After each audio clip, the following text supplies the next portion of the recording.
Today on Cinema and Cocktails, Maggie Gyllenhaal gets a new job working for James Spader, giving a new meaning to the word secretary.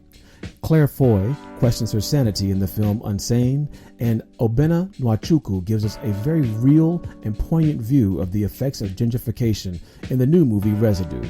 Secretary can be found on Peacock, Unsane is available on Amazon Prime, and Residue is a new release on Netflix. You know the routine, folks. Let's mix them, drink them, and watch them. So before we get started, I just want to announce a few format changes to the show. Nothing major, except that we're going from a 2-film suggestion to a now 3-film suggestion. And we're still going to do the drinks and everything. That's not going to change at all. But what we're going to add on to this now is we want to stay current with some of the new movies that have been coming out. So I will be looking for not necessarily the big budget productions, but I will be getting into some of the major motion pictures that are coming out just so that I can stay current with the other critics. But I also want to alert you all to the diamonds, the hidden gems that are still way, way back there in the archives. So the episodes are going to be a little bit longer, but most importantly, we want to make sure we give you a good, solid product every Friday. So that way, going into the weekend, you'll have 3 solid choices to make as you get ready to enjoy yourself at the end of the week, and also 3 really good cocktails to make and enjoy while you watch these film suggestions. So, with that being said, let's go ahead and get into this episode.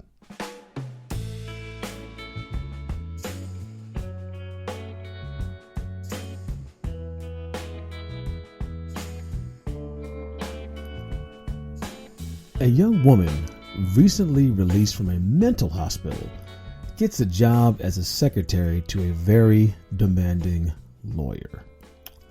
That is the premise for the film Secretary, which actually came out about 18 years ago, 2002 to be exact. So when you watch this, the characters who were in this film, the lead actor and actress in this movie, they look really, really young compared to how they look now. And those 2 individuals are the incomparable James Spader and the wonderful Maggie Gyllenhaal. Looking at both of these 2, Spader, he's a both of these actors, are Hollywood elite. Spader has about 54 credits to his name. When I look back at his resume, I completely forgot that he was in some of the biggest hits of the 80s. Sex Lies and Videotape, Pretty in Pink, Wall Street, Less Than Zero. He was in the movie Wolf opposite Jack Nicholson when they became like werewolves. I don't know if anybody saw that. I know the younger generation pretty much sees him on like The Blacklist, and he was the voice of Ultron in the movie Avengers Age of Ultron.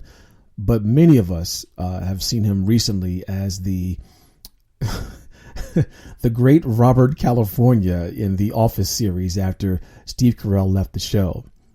Maggie Gyllenhaal is no second fiddle in this situation. She has been in Crazy Heart. She was in The Dark Knight. She was in another film that was kind of interesting. I won't say it's disturbing, but it was kind of an interesting premise. It was revolving around this kindergarten teacher who finds this, prodigal student, and the way she pushes this student to be something more than what the student was supposed to be. It's very, very interesting.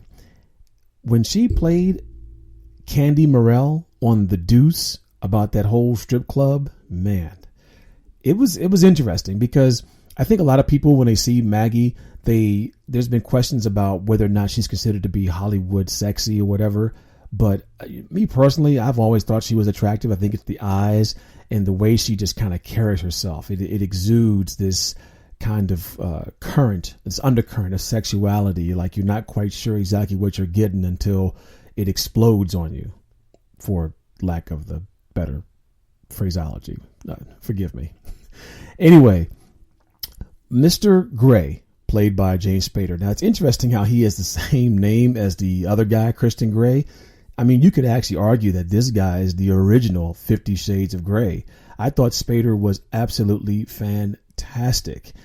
And similar to Robert California in The Office, he kind of has a very similar demeanor, except this one is a lot more intense and a lot more sinister. He is a clearly depraved individual, and you get a sense of what kind of man he is when we first see him interview Lee. Condescending, cruel, demanding, controlling. I mean, some lawyers are like that. They must control all that they survey. And his relationship as it evolves with Lee, it does begin to change his own persona and personality. And we begin to see that there is this kind of method to his madness, which ultimately explains why he expects so much. By the end of the film, it's kind of up to you as the viewer to decide whether or not you think that this guy has changed a little bit as we are witness to a new Mr. Gray or the same old Mr. Gray, but just somebody who's acting different because of the way they have resolved what they've wanted, if that makes sense. It's kind of hard to explain, but like I said, you'll get it when you see it. Lee's character, I think, is great, which involves a great deal of complexity. When we're first introduced to her, she is like, when you see her in like opening images, she's wearing like this sadomasochistic device. I mean, but she looks stately, she looks refined, she's cleaned up, the hair is done. And then all of a sudden it switches to where we see her just completely disheveled, standing out in front of this mental institution, trying to figure out like what happened before she had this apparatus attached to her back, wearing this blouse and this pencil skirt. Lee has had a breakdown during some point of her life, and she clearly needed help. And this job that she is seeking is now hopefully a way for her to get back on her feet. Mr. Gray challenges her in ways that she has never had to deal with. And each time she is faced with a new challenge, she does find the courage to overcome and move on to the next one. This is not only emotionally rewarding for Lee, but also psychologically rewarding and sexually rewarding as well. Mr. Gray kind of gives her a purpose, and through his trials and tribulations, she does begin to find herself. And I will say this, different from Mr. Gray, by the end of this film, we do see a new Lee, far from the one that we were initially introduced to. The dialogue in this movie is purposeful and tight. There are the lines, I won't say the lines are few and far between, but there's not any long, rambling monologues of conversation. It's very quick and very direct.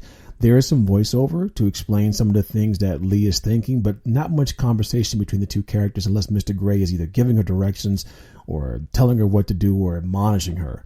Now, Lee does have conversations with other characters, and they are basically kind of inconsequential, and they do have a, subsequent, I guess you could say, real feel to them. When there is extended discussion between Lee and Mr. Gray, I can admit that there's definitely some hidden meaning behind some of the words, as he is continuously trying to push Lee and find her commitment level, which is very, very interesting to watch them play that verbal game of chess. What exactly is this story about? Well, from a conflict standpoint, you have to look at the initial idea of Lee versus Lee. Lee is trying to find out who she is. She has been released from an institution of mental illness, and she is trying to overcome the urges and her own urges and become a functioning member of society again. The only question is, will she be able to resist the temptations of some of those things that put her in the institution initially by falling back into old habits whenever she has these triggers that come up? The other conflict you could argue would be Lee versus Mr. Gray. I don't want to use the cliched phrase battle of the sexes.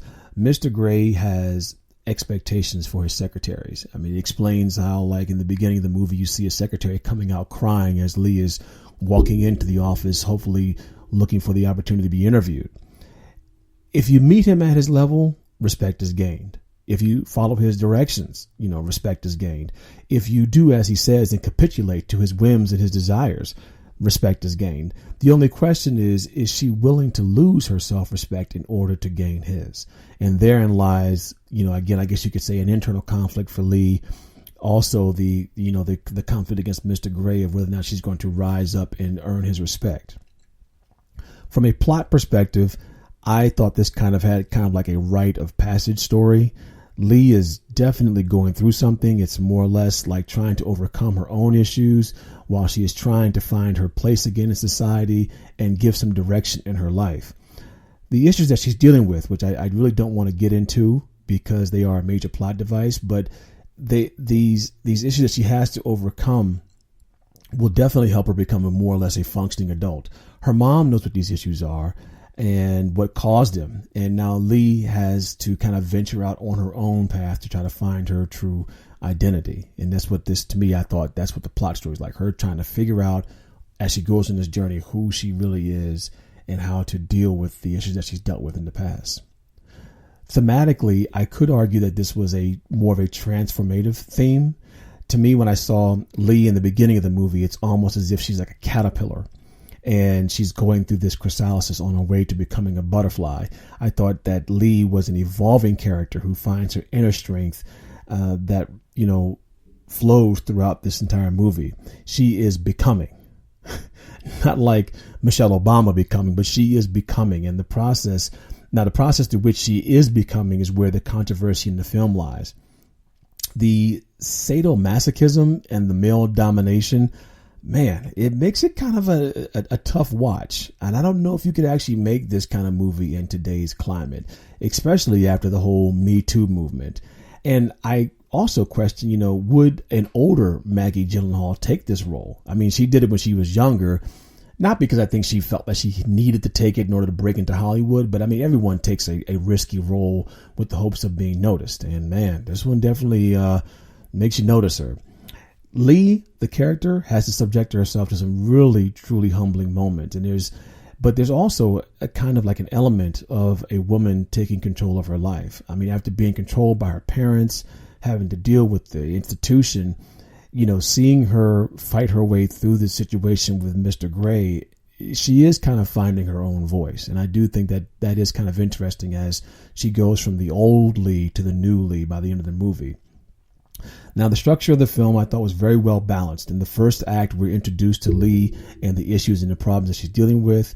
When we break into the second act, Lee gets the job and she's working with Mr. Gray. And at the midpoint of the movie, where you get some of the more intensified conflicts and pinch points, she's dealing with Mr. Gray, her family issues, and her boyfriend at the same time. And then by the time we get to the end of the third act, or the end of the second act, and break into the third act, Lee is confronted with making a decision about something that's going to define her life. So that's the way the film kind of flows. Now, it's interesting that this screenplay was written by two women. Well, actually not two women. The first was a short story by Mary Gateskill, but the screenplay was actually adapted by Erin Cressida Wilson, and it was directed by Steven Shainberg. Now, Shainberg has done a few other nondescript films and some small time shorts, so his real breakout movie was Secretary. Now, the usage of the voiceovers as his part of his directorial affect kind of gives you a window into Lee's mind and really helps you understand what she's thinking. And Mr. Gray is brought to life with all these weird idiosyncratic behaviors. I mean, he has this, it's interesting the way his office is set up. Yeah, and you kind of see these really long hallway shots, and you see this interesting furniture that's all throughout his office. So it kind of gives you this really weird, interesting idea. When you look at Lee and you're looking at the way that she's dressed and the way her bedroom is set up and how she still seems to be like this little girl who is in this woman's body, you're understanding where she is at mature wise and intellectually wise. So with all of this, I don't know, I found myself completely pulled into Lee's world. And immediately you feel this empathy from her and you want her to be successful. I really wasn't quite sure about Mr. Gray. I mean, you could tell that there was something wrong, something missing in his life. And the idea that this symbiotic relationship could evolve, I thought that Shainberg did a wonderful job in pushing these actors to the edge of what would be deemed acceptable behavior, making you cringe at times, and then at other times, breathe this sigh of relief. What worked in this movie was the sheer premise of these two lost individuals trying to find their way to understand each other through this employer-employee relationship. That this element of sadomasochism I thought was brilliant. What didn't work for me was that it would have been nice to have learned a little bit more about Mr. Gray. How did he become this way as a lawyer? How did he become this individual? It kind of gave this